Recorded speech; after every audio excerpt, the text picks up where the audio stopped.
Today we are going to be blind ranking romance books. Hello everybody and welcome back to the channel. My name is Brianna and this is 4 Paws in a Book. I make bookish videos over here on my little corner of the internet. So if that's something that you're interested in, make sure that you hit that subscribe button down below. There's been a trend on TikTok where you blind rank things without seeing the next thing or without knowing the next thing. And today we're gonna make that bookish. Now this is not a unique concept. I did not come up with this great idea. That was Cassidy over at Covers with Cassidy. Go check her out. I will have her blind rank video linked down below, but I definitely texted her and I said, I'm gonna steal your idea. Is that okay? And so I'm doing that. Hopefully as you are seeing this, I am on a plane. I am headed to California for SteamyLit Con, which is a romance convention that happens every year in Anaheim. And I decided I was going to read some of the books from the authors that are going to be there. So I have 5 books. And the idea is that I will read the first one and then I will put it somewhere in rank 1 through 5 and it can't move from there, regardless of the other books that I read. So if I read my first book and then I'm like, this is the best book, this is going to be #1, it has to stay #1, even if I end up reading a book that's better later. Hopefully that ends up happening, honestly, because if I could just get 5 books that just continuously top each other, a win, honestly. So as of filming this, all of these authors are going to SteamyLit Con. Obviously that can change because authors have last minute issues and emergencies that come up. So it could happen that these authors are not actually here, but as of filming them and as of picking these books, they were going to SteamyLit Con. So let's talk about the 5 books that I'm going to be reading, and then we'll get into the vlog portion of the video, and then we'll come back at the end and see if my blind ranking was correct or if there was a better ranking of it. So the first book that I'm going to be reading is going to be You and I Rewritten by Chip Pons. This is a queer male-male romance about a guy who works at a publishing company and then I think falls in love with the boss. So office romance. I love that. This could be fun also. We love queer romance. Then we have A Silver Fox by Kayla Grassi. This is actually one of her novellas. I have read another one of her novellas before, but I have not read a full-length novel. But this is her newest release and one that I was really excited about. It's an age gap romance. It's super, super steamy. And yeah, she also has a cowboy romance. So if I like this, I might pick that one up too. Then we have Christina Lauren's new book, The Paradise Problem. This is the Barnes & Noble exclusive edition with the special dust jacket. This is absolutely gorgeous. And this is not a marriage on the rocks and not really a second chance. They were married in college, but only so that they could get the student benefits, living in married housing. But then they kind of go their separate ways. 5 years later, he's like, hey, I never actually filed the divorce papers and now my parents want to meet you and I also need to be married in order to get my inheritance. So can we pretend to be married? A lot of tropes and buzzwords that I love. Then we have Not in Love by Allie Hazelwood. If you've been around my channel for any length of time, you know that me and Allie have a tumultuous relationship, okay? I hated Love Hypothesis. That was the first one I read from her and I was like, I'm not reading it again. And then I read Love on the Brain for the Goodreads Choice Awards video, the year that was in the running, and actually really enjoyed it. Then I read Bride and I absolutely hated it. Might be the worst book I've ever read. But yeah, we're gonna try again. I've heard good things about this. I've also heard it's different than her other contemporary romances. So we'll see what happens. But this is definitely a risk putting this one on here, having to blind rank it. Lastly, we have A Novel Love Story by Ashley Poston. I have read her other 2 contemporary romances and really, really enjoyed them. The Dead Romantics, I think, was a 3.5 star. The 7 Year Slip was a 4.5 star. Really, really love this concept of just something slightly off kilter of a contemporary romance, because they usually play with time or play with altered reality or something like that, and this one is where she ends up in this small quaint town and it ends up being the town of her favorite romance book. She recognizes the town from this book. Again, a little bit of altered reality. So those are the 5 books that I'm going to be reading. Let's jump into the vlog. Hello, I am 130 pages into my first book for this project. So this is You and I Rewritten by Chip Pons. So this is a queer male-male romance written by a gay man. So that was the first thing I had to check. And he's going to be at SteamyLit. At least last time I checked, he was still going to be. And there's always authors that drop out last minute. I am very hot and sweaty because I've been doing some yard work, putting out some flowers, replacing some stuff, so that's why I look like a mess. But I wanted to touch base. This book, I go back and forth, really enjoying it and then really kind of cringing at some of the moments. This is really low angst, which like I'm here for. You're really just seeing this couple thrive and like have the time of their life, which I'm loving. It's also like a workplace romance with the boss, which kind of makes it a little bit taboo, but we haven't really dove into that. And I think part of that is just like because it is so low angst. And like honestly I kind of need that. It was very insta-lovey. Like we were very insta-lovey. Like the first time he laid eyes on him, he's like, well, I have to have him. He's, you know, the hottest thing I've ever seen. And I don't typically love the like insta love. I want to see slow burn, and there just wasn't that. I think by like I'm on chapter 13 and they've done it. They are dating. They have gone out on really cute dates. They had sex in like chapter 7 or 8. So it was like very early on, because even at chapter 13, like I am halfway through. Question mark. There's 280. Yeah, so like I'm almost exactly halfway through. So that's my only thing, is like I want a little bit more tension, a little bit more slow burn than what we're getting here. I also don't think that the way that this is like that they're portraying publishing, because they both work in a publishing house, I don't know how accurate it is. I could be wrong. I don't work in publishing, but it doesn't feel very accurate. So that's the only like complaints that I have. But like I'm having a fun time. They're cute. It's just like it's a fun time book, if that makes sense. I do think that we are leaning a little bit too heavily into the stereotypes. Like he is very like I don't know how to say this like without being insensitive, because like this is written by a queer man. So this very well could be like a self-insert book, but it leans very heavily into the gay man stereotype of being like, and like he legitimately says like, I'm Taylor Swift's biggest fan. Plus when you add in like pop culture references into romances, I mean granted, Taylor Swift is going to go beyond any like one specific time period, so like that's okay. And then when they're talking about like TV shows, it's a lot of like nostalgia, like talking about One Tree Hill and stuff like that. And so I guess that's a way of getting around like trying to be current or trying to be contemporary. So I don't know. I'm not liking this book, but I don't know that I'm like falling head over heels for it yet. So it'll be curious to see where this shakes out. I probably won't come back to you until I have completed this book, because there's 5 books in this vlog, and so like if I'm checking in every 50 pages, it's gonna be a long vlog. So I'll probably touch base, unless something like happens and I need to talk to you. I'll probably come back when I finish the book where we can rank it. Hello, I finished my first book for this reading challenge, and now the decision paralysis sets in, right? So I finished You and I Rewritten by Chip Tons. I have mixed feelings about this book. I do think that the ending was so rushed. Like we hit the gas and we did not stop until we hit the brick wall. Here's the thing, this book is very low angst, and if you want low angst, then this might be a book that works really, really well for you. But the problem that I have with low angst books sometimes is that we don't have a lot of character growth.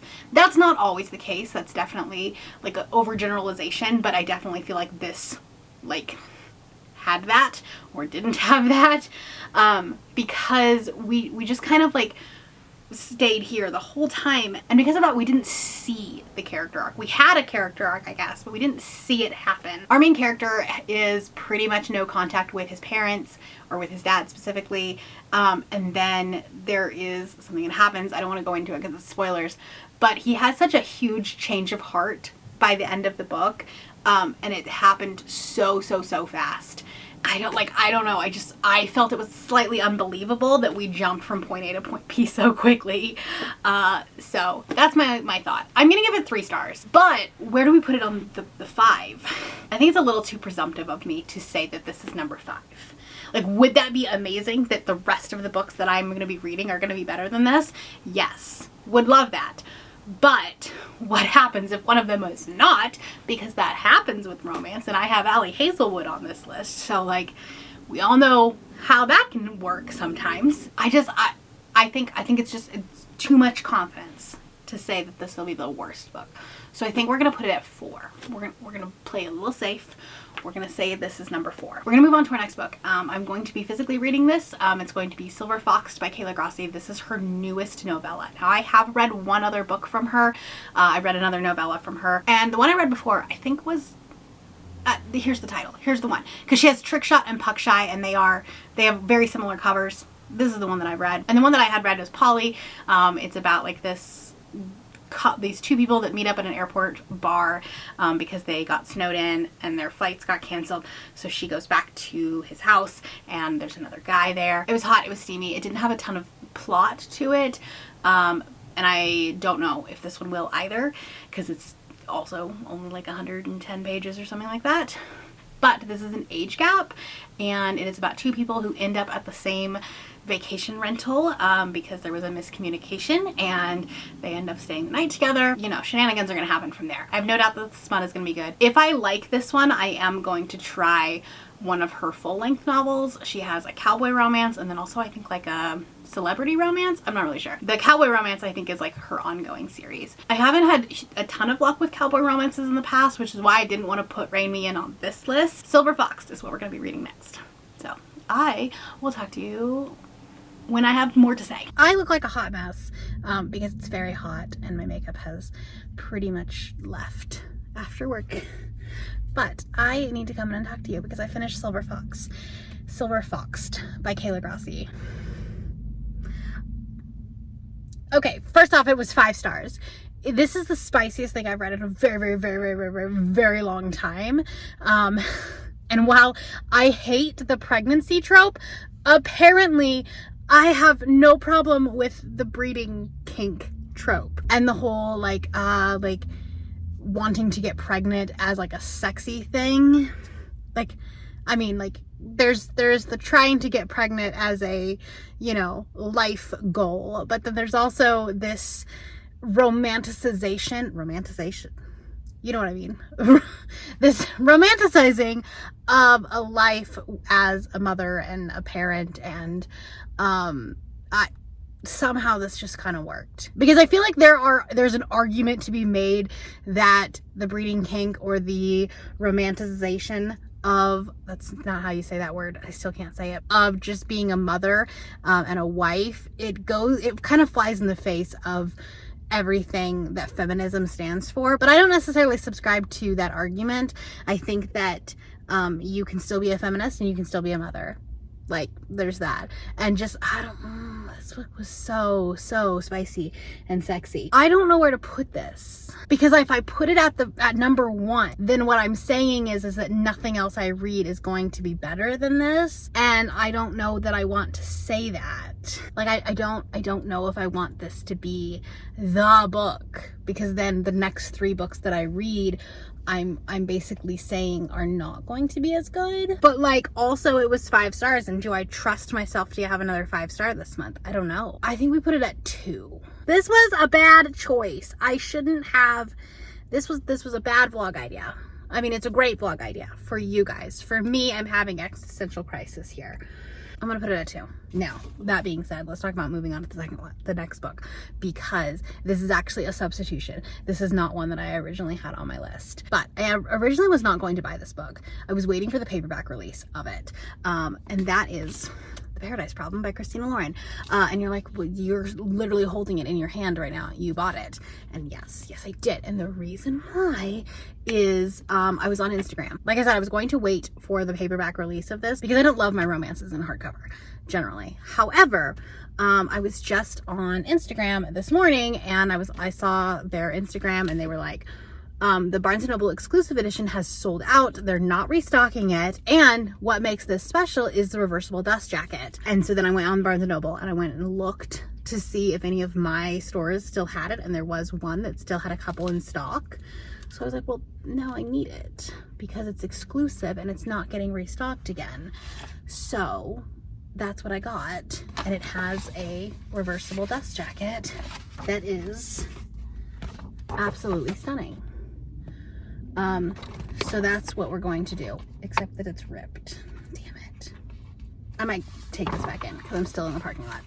So that's what we're going to do. This one I've heard good things about, but I've really liked some of their books and I really haven't liked all of their books. So we'll see. But this is a second chance romance where like they just kind of drifted apart, but then never got divorced. And then he needs his inheritance, but his inheritance, like he can only get it if they've been married for 5 years. And they're like coming up on that. And so then she has to like go be with his family so that he can get the inheritance, which sounds fun and just kind of like a summer vibe. And I think because I just picked this up, I think we're just gonna make it our next book. I'm gonna go run back in and replace this and see if they have another one. I think they still had a couple more on the shelves. So I'm gonna go look at them and see. But I'll talk to you later. Hello, I have finished The Paradise Problem. Also, I don't think I ever updated you, but I did find another copy. It has a little bit of a dent up here, but like it's okay. But like this is stunning and I can't wait to take it to SteamyLit and get it signed. I am going to be giving this 4 stars. I think if you like The Unhoneymooners, you'll like this book as well. I think it's very similar concept, similar premise, you know, going to a beach and trying to be fake dating, fake married. It's steamy, it's spicy, like there's a lot of tension. Actually, I say it's steamy and spicy. I don't think the sex scenes themselves are super spicy, but maybe I've just been reading really whacked out shit. But the angst and the tension and the like slow build to this like, I'm not supposed to like have known you, I don't know you, but we're married and like you're hot. That all was like very steamy. So I'm giving it 4 stars. I am going to put this into number 3 on my list here, which means that I have 1 and 5 left on my list. And I think I played this too safe. Or like not safe at all, really, because that means that the following 2 books have to be the best book of this and the worst book of this project. And I don't know that they will be. Based on reviews and things that, like people have been saying about these following 2 books or these last 2 books. A Novel Love Story is an author that I've loved before, but I've heard mixed things about this one. And then Not in Love is Ali Hazelwood, and we know my track record with Ali Hazelwood. However, I specifically know that Chandler really, really loved this book, and Chandler and I have similar like feelings about Ali Hazelwood, being that like Love on the Brain previously had been the best book of hers. So I don't know, we'll have to see. But she said it's really different than Allie's other books, so maybe I will love it. I don't know. I will hopefully be starting another book tomorrow, but Scattergorathon starts tomorrow too, so I'm like simultaneously doing this at the same time. 4 stars, had a good time with it, but I'm risking a lot here. So we'll see. I am here to tell you that I finished Not in Love by Ali Hazelwood. I kind of match this a little bit. Not really. Not in real life for sure, but on camera it kind of looks like I do. Let's chat about this. I think this might be the best book that Ali Hazelwood has written, in my personal opinion, because I do think it's better than Love on the Brain, which is currently my favorite of hers. I think it's very different. I think there's too much smut in it, but we kind of knew that going in, that like the characters, instead of going to therapy, just like slept with each other and did some pretty kinky things. However, I have recently been reading Sierra Simone and like some other like darker romances. So this book, like when it's saying like, oh, it's gonna go dark, it's gonna go erotic, it's still pretty vanilla when you think about it in the grand scheme of things. And it's just like, it's like, oh, you're cute, you think you're dark. You know what I mean? That being said, I still had a good time with this. I really liked Eli's sister. I liked his friend group. Listen, do I think that the setting behind it was absolutely ridiculous and completely unrealistic? Yes. Yes, I do. I don't know, it just kind of worked for the story. So, yeah, there's that. Here's the thing. I don't know where to put this book, because it's not the worst book, so I'm not going to put it in 5. That means it's got to go in 1. Do I think that this deserves the number 1 spot? No. But I am going to put it there because that's all I got. Because it's not 5. It's also saying that Ashley Poston is going to be the worst book. And I really hope I'm wrong there too. I think what I'll end up having to do is at the end of this, I will do like, I'll show you the blind ranking tiers and then also show you the ranking that I think it should be. Because it's definitely not. Like I feel like this would probably be 3rd maybe? I don't know. Something, but it's gonna sit in number 1 because that's where we are. But yeah, I'm going to be reading A Novel Love Story. Let me grab it. I'm going to be reading A Novel Love Story. This is going to be our last book. This is Ashley's newest release. I have read her other ones. I've liked I liked the Dead Romantics, but I loved the 7-Year Slip. They were like 3.5 and 4.5 stars. I hope that this one also I'm gonna be wrong about, because I don't want this one to be the worst book of the vlog. I don't want to end with the worst one. We will see though. I will touch base with you when I'm a little farther into this. You're getting me with no makeup because it's early in the morning, but I've been listening to a novel love story. I'm about 30% of the way into it. I think I hate it. This doesn't feel like an Ashley Poston book. This feels nothing like the 7-Year Slip. The amount of like description in the world feels so like spoon-fed. It's like they're describing the burger and describing the like, it's, I don't know, like I know that she's trying to like create this like storybook type world because she's like basically fallen into Once Upon a Time, you know, but it just feels so like, what is the word? I can't think of it, but like, it's so simple. It's spoon fed. It's like the author is telling you exactly how to feel, exactly what we should be seeing and feeling and hearing. And it's not giving any room for nuance. And also the main character is just the most annoying character I've ever met in my life. So, I'm going to get to the 50% mark, and if I don't like it by then, I'm going to DNF. The only reason I'm not going to DNF it before then is going to be because of ping pong, and like, you know, you have to do 50% of the book. And yes, it is August 1st. You're seeing this on the day that it's supposed to go out. It's cool. But yeah, I'm not liking it, which really sucks, but like, at least it'll probably be in the right spot. So there's that. All right, I'm using my sketchy tripod. It might be a little bit wonky, a little bit crooked. I'm 67% of the way through this, and I am going to go ahead and DNF it. I don't think that it's the worst book ever. I do think that I will give it 2 stars. So like I might eventually finish it, but for the purpose of this video, it will end up in the last spot, so it's correct. This is like the most predictable storybook book. Actually, I think if you like Once Upon a Time, you like the like small town hidden type vibe, this will be a book for you.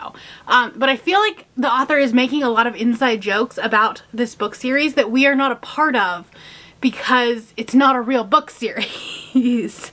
And so like she goes back and forth from like having this inside joke and then also over explaining the book series so that we get the inside joke, and it just like, it doesn't flow well. I don't know, this book just does not feel the same as the 7-Year Slip, or even the Dead Romantics. Those both feel so deep and powerful and like emotional. This one doesn't. Like, yes, she's trying to get over her, like, boyfriend from 3 years ago, or fiance, whatever. So, like, she's going through that. She's going through, like, her friends moving on. I don't know, maybe I'm just in the wrong headspace right now, but, like, I don't care. So, I hate that we are ending this video on a dud, and I'm still gonna go see Ashley Poston. I'm still gonna go get books signed, or book plates signed, because I'm not actually taking her books. But that's only because of weight restrictions. There are so many books that I want signed, so I just got a bunch of book plates. But anyways, if you're seeing this and you're gonna be at SteamyLit, come say hi to me. I don't know where I'll be. I'll be in the convention center. I don't know. But let's take a look at the rankings. So this is how we did the blind rankings. Mostly, I think that this is okay. I don't think Not in Love is the best book. I think that I would prefer it to look like this, where Not in Love would be in the 3rd spot underneath The Paradise Problem. So it would go Silver Fox, The Paradise Problem, Not in Love, You and I Rewritten, and then Novel Love Story. So blind ranking is kind of fun. It's a fun experiment. It didn't go quite according to plan, but that's okay. Let me know if you've read any of these books, and if you have, what order would you rank them? If you're not feeling chatty, then put your favorite color heart emoji, because you know, romance. And if you want to see the taste test video that I did for the last book convention, I have my Romantasy taste test that I did right before a Polycon. That is all I have for you today. If you are new here and you have not yet subscribed, there is a little button that you can do so down below the video. If you'd like to hang out with me more, the links to my Instagram, Goodreads, Twitter, and my Patreon are linked in the description below. Thank you for watching, and I will see you next time. Bye!